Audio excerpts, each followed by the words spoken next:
안녕하세요. 잘 주무셨습니까? 오늘도 하나님 말씀으로 또 하루를 시작합니다.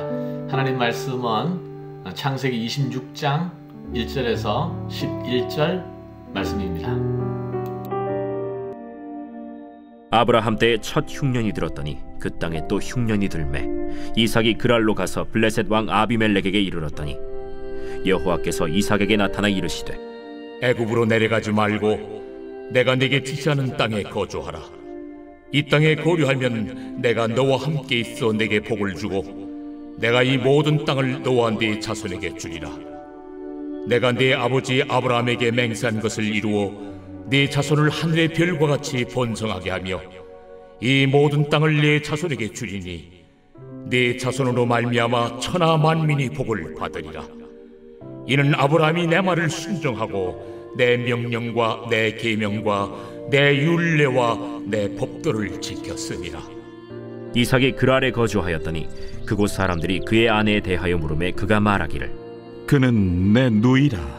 리브가는 보기에 아리따움으로 그곳 백성이 리브가로 말미암아 자기를 죽일까 하여 그는 내 아내라 하기를 두려워함이었더라.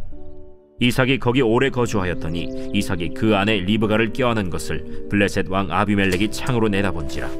이에 아비멜렉이 이삭을 불러 그가 분명히 내 아내거늘 어찌 내 누이라 하였느냐? 내 생각에 그로 말미암아 내가 죽게 될까 두려워하였음이로라. 내가 어찌 우리에게 이렇게 행하였느냐? 백성 중 하나가 내 아내와 동침할 뻔하였도다. 내가 죄를 우리에게 입혔으리라. 아비멜렉이 이에 모든 백성에게 명하여 이르되 이 사람이나 그의 아내를 범하는 자는 죽이리라. 네, 자 오늘 본문은 창세기를 여러 번 읽어보신 분들에게는 좀 기시감이 드는 내용일 것 같습니다. 본문 앞에 아브라함 때에도 있었던 일이 이삭의 시기에도 반복이 되는 유사점과 차이점이 있거든요. 비슷한 점은 뭐냐 하면 아브라함 때에도 엄청난 기근이 한번 찾아왔고요. 또 이삭의 때에도 엄청난 기근이 또 찾아왔습니다.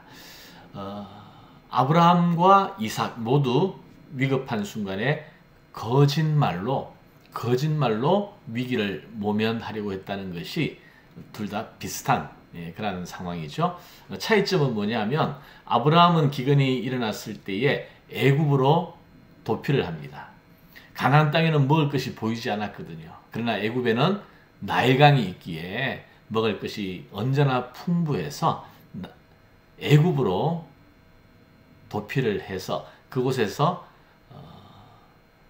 애굽의 바로와 그런 바로 앞에서 거짓말을 하죠. 그러나 이삭은 하나님의 말씀을 따라서 가나안 땅을 떠나지 않고 그랄 땅에 머무는데 그랄 땅에 아비멜렉에게 거짓말하는 이것이 다른 차이점입니다.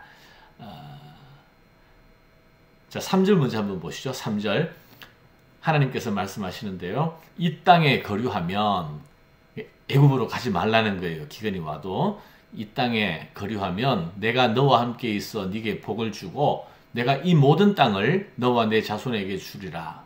내가 네 아버지 아브라함에게 맹세한 것을 이루어 네 자손을 하늘의 별과 같이 번성하게 하며 이 모든 땅을 네 자손에게 주리니 네 자손으로 말미암아 천하 만민이 복을 받으리라. 하나님께서 분명히 약속해 주셨어요. 자, 이 약속을 믿는다면 이삭에게 두려울 게 없겠죠. 하나님이 함께 해주신다고 하셨고 또 많은 복을 주신다라고 굳게 약속해 주셨기 때문입니다. 자, 그런데 아브라함처럼 이삭도 거짓말을 해요. 어디에 나오죠? 7절 한번 보세요. 그곳 사람들이 그의 아내에 대하여 물으매 그가 말하기를 그는 내 누이라 하였으니 리브가는 보기에 아리따움으로 리브가가 아주 미인이었습니다. 아브라함의 아내 사라도 미인이었는데 리브가도 미인이었어요. 그곳 백성이 리브가로 말미암아 자기를 죽일까 하여 그는 내 아내라 하기를 두려워함이었더라. 하나님의 말씀을 따라 애굽으로 가지 않은 건 잘한 거예요. 믿고 가지 않은 것 잘했습니다. 그런데 혹시 자기 아내를 빼앗길까봐, 아니 자기를 죽일까봐 사람들이 두려워하였다. 자, 이것이 바로 이삭이 거짓말한 이유였습니다. 이삭이 왜 두려워했을까요? 이삭이 두려워한 것은 무엇일까요? 아마 이삭은 사람 자체보다도 자기 아내로 인하여 사람들과 다투거나 싸우거나 죽임을 당하거나 이러한 일들을 이제 두려워했다라는 거죠. 우리 지난번에도 말씀드렸다시피 이삭은 어떤 문제를 믿음으로 극복하는 유형의 인물이라기보다는 다른 사람과 싸우지 않고 도피하거나 회피하는 유형의 사람입니다. 진짜 문제 해결을 하려고 나서는 게 아니라 그냥 어려운 순간을 모면하고 넘기려고 하는. 그래서 26절 아래에 보면 이삭이 에서가 이방 여인들과 결혼할 때에도 에서를 적극적으로 만류하거나 나무라는 것이 아니라 그냥 속으로만 걱정하고 근심하는, 이것이 바로 이삭의 모습이었습니다. 여러분, 거짓말은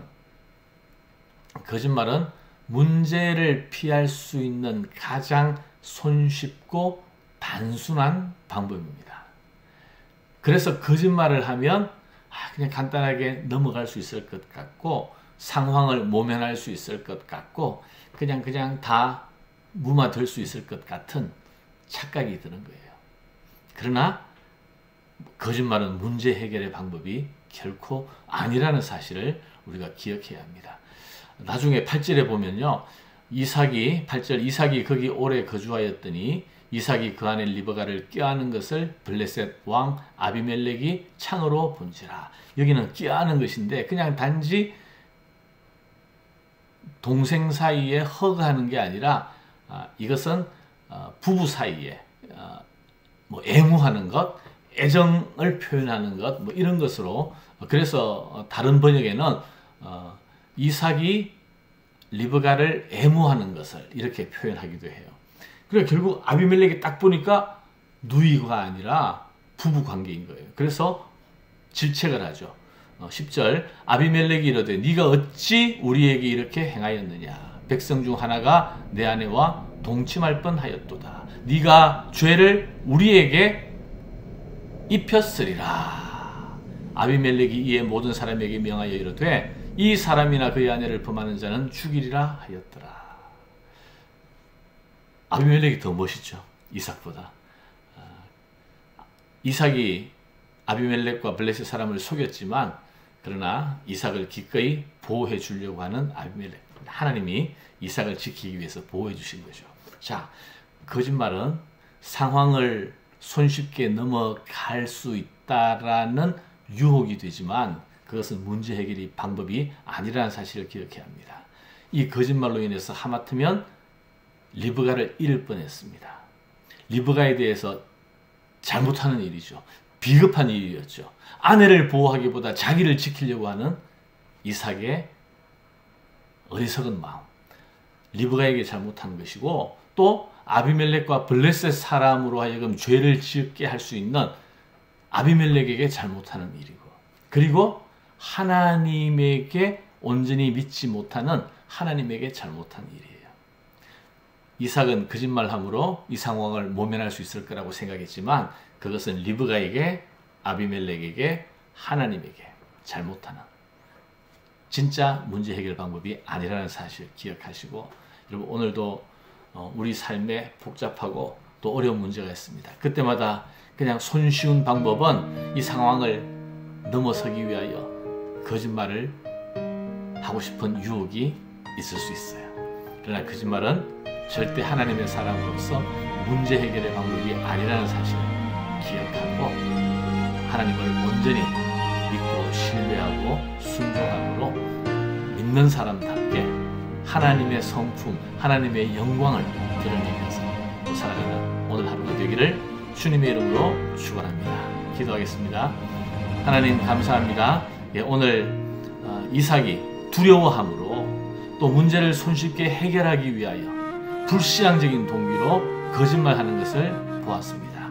하나님, 우리 삶에도 이런 거짓말의 유혹이 참 많은 것 같습니다.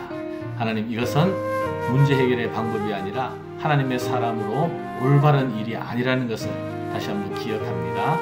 오늘도 하나님을 믿는 믿음으로 정직하게 진실되게 살아갈 수 있도록 인도하여 주옵소서. 예수님 이름으로 기도하옵나이다. 아멘.